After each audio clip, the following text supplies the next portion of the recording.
আসসালামু আলাইকুম বন্ধুগণ, আমি শখের কৃষক চ্যানেলের পক্ষ থেকে আপনাদের সকলকে জানাই স্বাগতম। বন্ধুগণ, আজকের ভিডিওতে মূলত আমি একটা সমস্যার কথা তুলে ধরব এবং সেই সমস্যার সমাধানটি তুলে ধরব। তো এটা হচ্ছে আমার বাইকোনর জাতের একটা আঙ্গুরের গাছ। দেখতে পাচ্ছেন আঙ্গুর গাছটার কিন্তু বেশ ভালোই লতা ছড়িয়েছে। তো মোটামুটি আরও 4-5 মাস পরে ইনশাল্লাহ এটাতে ফলন পাওয়া সম্ভব, বা এর আগেও আসতে পারে বা দেরিও হতে পারে, সেটা আল্লাহ ভরসা, আল্লাহ যখন দেয় তখনই।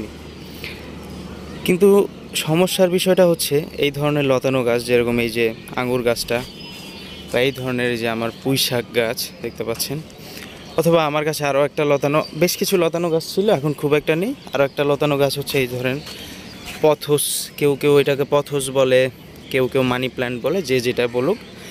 তো এই ধরনের গাছগুলো ছাদ বাগানে একটা সমস্যা হচ্ছে, মানে এই যেমন এই গাছটা দেখতে পাচ্ছেন, আমি কিন্তু এখানে এই যে ঝুলিয়ে দিয়েছি, কিন্তু আমার প্রচুর জায়গা লস হয়েছে। এই যে দেখতে পাচ্ছেন নিচে যে মাটিটা, বেশিরভাগ মাটি কিন্তু ফাঁকা। তো এই মাটিগুলো কিন্তু আমার লস হয়েছে। এখানে চাইলে আমি আরও একটা ফসল করতে পারতাম, কিন্তু এই যে ছায়ার কারণে এখানে করতে পারছি না। তো এই সমস্যাটার সমাধান কি? বা এই আঙ্গুর গাছ কিন্তু এর পাশের যে গাছগুলো আছে সেগুলোকে কিন্তু আক্রান্ত করবে, যেমন এই গাছগুলোকে কিন্তু পেঁচিয়ে ধরবে। তখন কি করণীয়? তো এই সমস্যাটা সমাধানের জন্য আমি মূলত কিছু পাইপ কিনে এনেছি, এই যে এই লম্বা পিভিসি পাইপগুলো। তো এই পিভিসি পাইপগুলোর সাহায্যে কিভাবে এই সমস্যাটার সমাধান করা যায় সেটাই এই ভিডিওতে দেখানো হবে। মূলত আমি এই ক্যারেট অথবা এই যে ওইখানে যে মানি প্ল্যান্ট গাছটা আছে, তো এইগুলোর 4 সাইডে এই পাইপটা গেড়ে দিব। তারপর সেই পাইপের সাহায্যে গাছগুলো বেয়ে বেয়ে উপরে উঠবে। তো কিভাবে সেই সিস্টেমটা করব সেটাই এই ভিডিওতে আস্তে আস্তে দেখাবো। তো ভিডিওটি দেখার জন্য, সম্পূর্ণ দেখার জন্য অনুরোধ রইল। প্রথমে এই পাইপগুলোকে আমি 6 ফিটের একটা মাপ নিয়ে কেটে নেব। এই যে এই পর্যন্ত হলে 6 ফিট হয়ে যায়। আর 6 ফিট নেওয়ার কারণ হচ্ছে 6 ফিটের ভিতর এই যে 1 ফিট পরিমাণ এটা থাকবে হচ্ছে মাটির নিচে, অর্থাৎ ক্যারেটের মধ্যে থাকবে, যাতে মানে ঝড় বৃষ্টি হলে গাছ মানে এটা উগলে না যায়। আর বাকি 5 ফিট উপরে থাকবে। তো 5 ফিট পরিমাণ যদি উপরে থাকে তাহলে কিন্তু বেশ ভালো পরিমাণ লতাই এটাতে মানে ধরতে পারবে।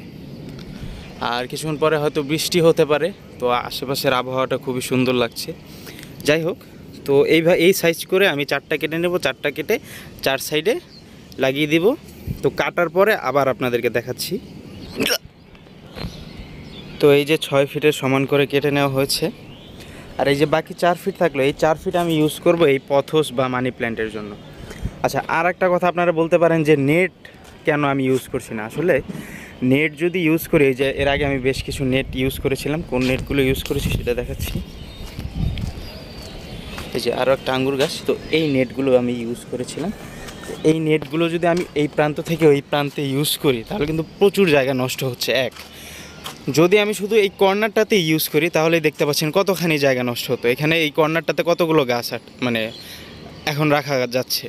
তো সেইখানে যদি এই কর্নারটায় আমি যদি এতখানি নেট দিয়ে নষ্ট করি, অনেকখানি জায়গা নষ্ট হচ্ছে না? কিন্তু আমি চাইলে খুব সহজে এই পাইপের মাধ্যমে এইখানেই কিন্তু আমি চাইলে ফলন নিতে পারি।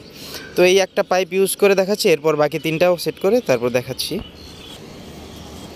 তো এই যে দেখতে পাচ্ছেন আমি কিন্তু এই যে ক্যারেটের যে মাটি আছে, এই মাটির মধ্যে কিন্তু এটাকে গেড়ে দিয়েছি। অনেকটা এই যে এরকম দেখতে হয়েছে। এখন এই 4টার মাঝখানে আমি পরবর্তীতে 4টা পাইপ দিয়ে এটা যাতে একটা সাপোর্ট পায়, 4টা পাইপ দিয়ে তারপর এইখানে আমি বেঁধে দিব, তাহলে মোটামুটি কমপ্লিট হবে। তারপর এই লতাগুলোকে এই পাইপের সাথে সেট করে দিলেই হয়ে যাবে। তো এখন বৃষ্টি শুরু হয়ে গিয়েছে, দেখতেই পাচ্ছেন কি পরিমাণ মেঘ। তো আপাতত ভিডিওটা বন্ধ করে দিতে হচ্ছে। তো বৃষ্টির পরবর্তী কখনো একটা সময় সম্পূর্ণ কাজটা করে দেখাচ্ছি। তো এই পাইপগুলোতে আমি চেয়েছিলাম যে 4 সাইডে 4টা আরও পাইপ লাগাবো, সেটা ইউজ না করে আমি এখানেই বেঁধে দিয়েছি। তো তারপর এই যে এইভাবে লতাগুলোকে জাস্ট ঝুলিয়ে দেব। তো এইখানে এইভাবে লতাগুলোকে যদি আটকে দেই, আচ্ছা আটকে দেওয়ার পরে আপনাদেরকে দেখাচ্ছি।